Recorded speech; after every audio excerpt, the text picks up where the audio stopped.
भरते देख बात उठाई, मूर्छित अवन परी आई। भरत और शत्रुघ्न को देखकर माता कौशल्य बड़ी विहल हुई है और मूर्छित होकर जमीन पर गिर पड़ी। मात तात कह देहु दिखाई, कह प्रिय राम लखन दो भाई। हे माता, पिताजी कहाँ हैं? और भैया राम और लक्ष्मण, माता जानकी कहाँ हैं? उन्हें मुझे दिखाइए। के कई कत जननी जगमाता,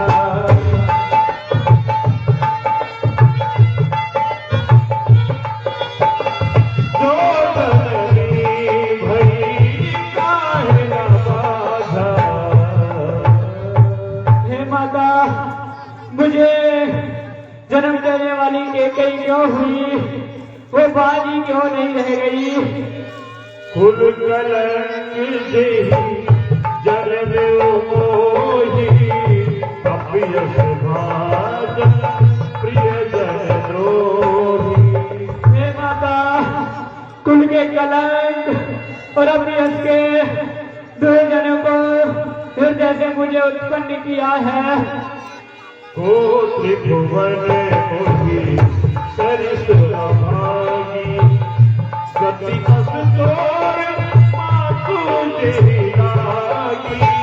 को त्रिभुवन मोहि सरिस अभागी। हे माता, मुझ जैसा इन तीनों लोगों में अभागा कौन होगा जिसके कारण आपकी ये दशा हुई है? पितु सुरपुर रघुकुल केतु, है केवल सब अनरथ हेतु। पितु सुरपुर। हे माता, पिताजी स्वर्ग में हैं और भैया राम व लक्ष्मण वन में हैं। केतु के समान इन सभी कारणों का मैं ही अनर्थ हूँ। माता भरत गोद बैठारे, आंसू पोंछ मृदु वचन उचारे।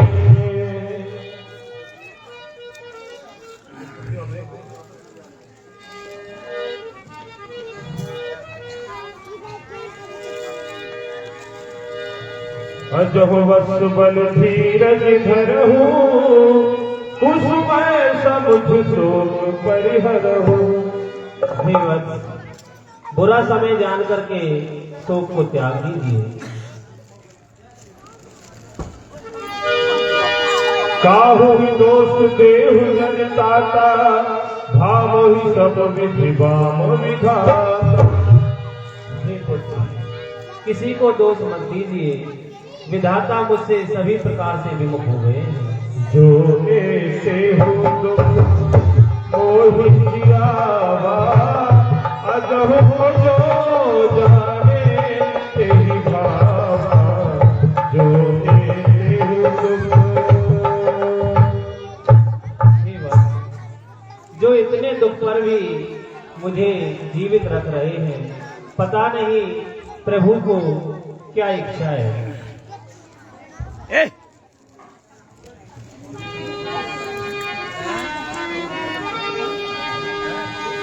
नो प्रसन्न मनि राग नरोसु, सब कर विधि कर दोषु।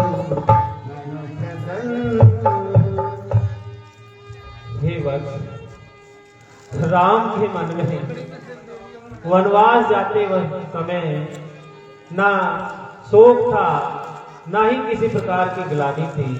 हे भैया, मेरी इन आंखों के सामने उन्होंने वलकल वस्त्र धारण किए और मैं यहाँ बैठी उन्हें यूं ही देखती रही और उनके साथ छोटा भैया लक्ष्मण, राजकुमारी सीता उनके साथ वन को चली गई, लेकिन मैं अभागी ना तो उनके साथ जा सकी और ना ही ये प्राण। हे भैया, इसलिए तुम किसी को दोष मत दीजिए, क्योंकि विधाता मेरे से रूठ चुके हैं। जे अघुमान पिता तुम्हारे गाए गोठी सुर सुर जाए जे अघुमान।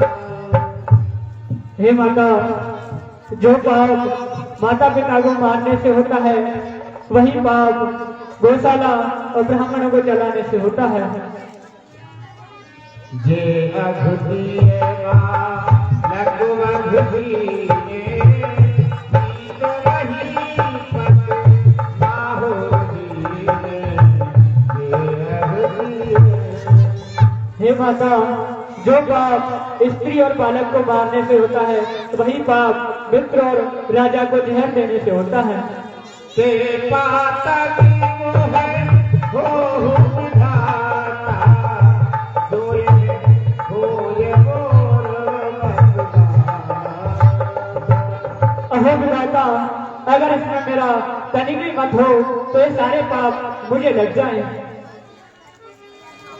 मात भरत के बदन सुनो साचे सरल सुभाए कहत राम प्रिय तात तुम सदा बचन मन कार।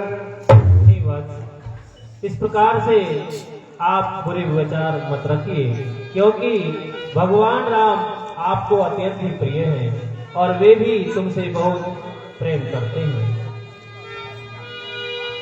अस कहवा भरत ही जाए अस कहवा भरत ही जाए धन पे प्रवजन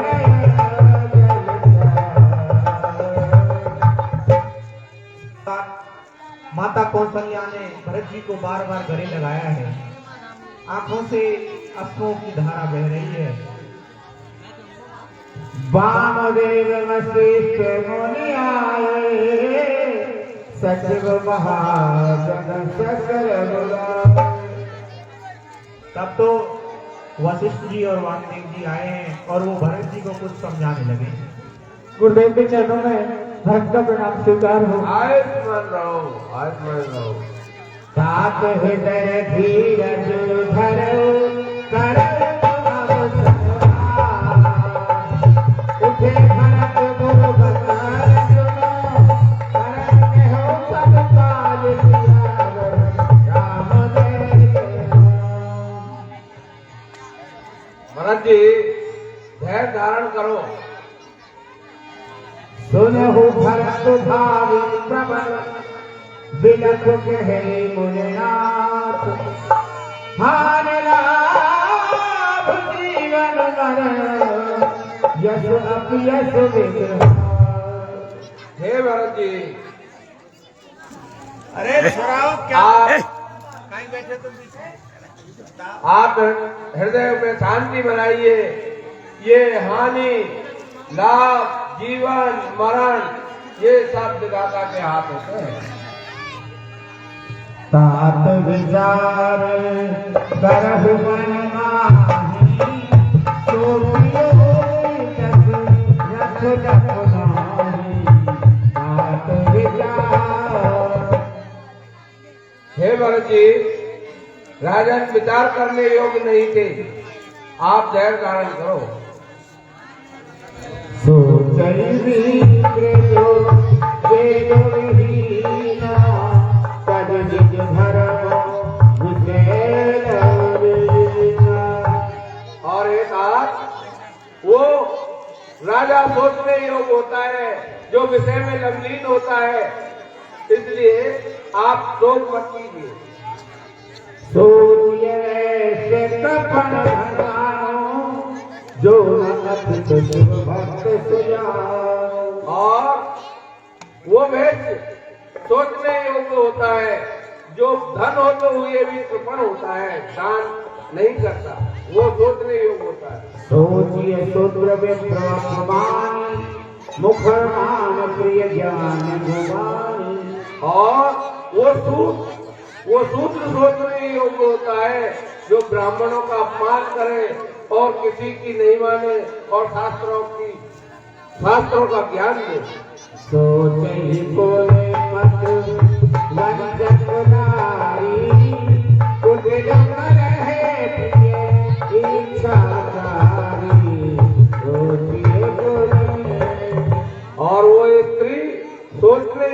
होती है, जो घर में कलह इत्यादि करती है और घर में शांति नहीं बनाती, वो सोचने योग्य स्त्री होती है। सोचनिए नहीं कौशल राव, भुवन 4 10 प्रगट प्रभाव। हे महाराज जी, हमारे राजा तो सोचने योग्य थे ही नहीं, उनका तो चारों लोकों में उनका बहुत ही यश था। राय राजपद तुम कहना, पिता वचन फुर चाहि दीना। और हे महाराज जी, पिता आज्ञा मानकर आप इस राज्य को धारण करो और इसको सुचारू रूप से चलाइए। अनुचित उचित विचार तज, जे पालहि के तुम्हें के भाजन सुख सुरस के बसहि अबर पति है। और हे महाराज जी, पिता की आज्ञा मानकर इस राज्य को चलाइए।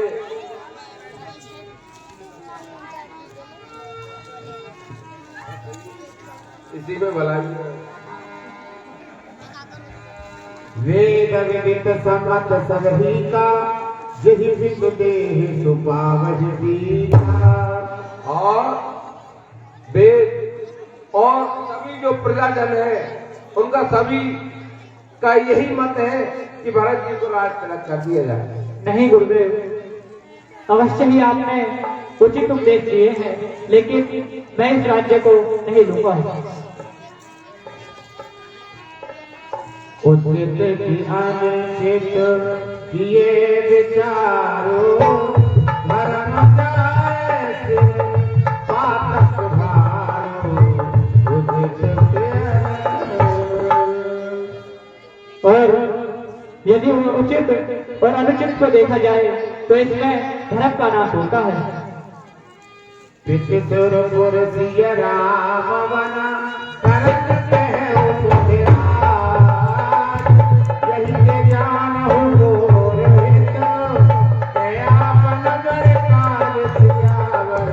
राम जय जय राम। और हे मुनिराज, जिस राज्य के लिए पिताजी स्वर्ग में हैं, भैया राम वन में है, वही राज्य आप मुझे देना चाहते हो, या तो इसमें आपका हित है या फिर आप मेरा स्वार्थ देख रहे हो। मैं अनुमान एक जग नाही, आने को पाए मोर हित नाही। मैं अनुमान। और हे मुनिराज, मैं अनुमान से देख रहा हूँ इस राज्य को लेने में मेरा कोई हित नहीं है। मोहे राज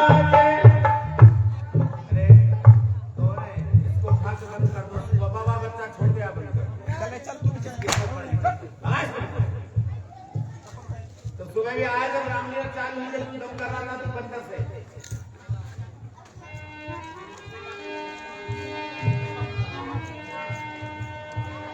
मोहे राज हट के हो जगही, रसा रसा जाय हो जगही। मोहे राज। और हे मुनिराज, यदि आप हट पूर्वक मुझे राज्य दोगे तो ये धरती रसातल में चली जाएगी।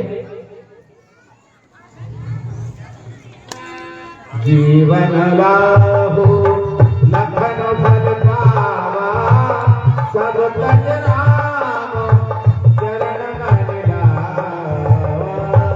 अहो, वो बढ़ावा लक्ष्मण जिसे भैया राम की सेवा का अवसर मिला, जो भैया राम के चरणों की सेवा कर रहे हैं। एक कहिया यहे मन नाही, प्रात काल चलिहो प्रभु पास। अब तो बस मन में एक ही लालसा है कि प्रातःकाल चलकर रघुनाथ जी से मिला जाए।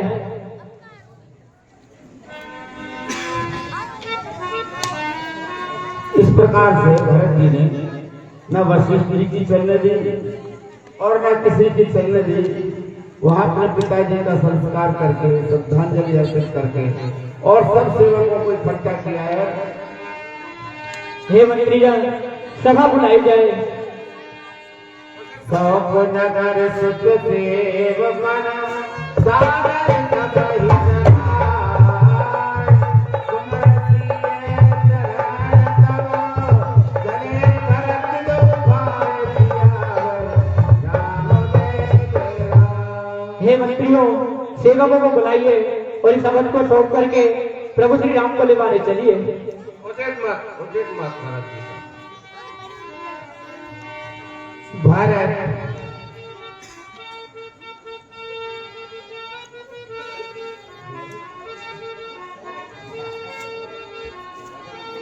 भरत चले चित्रकूट हो रामा, राम को मना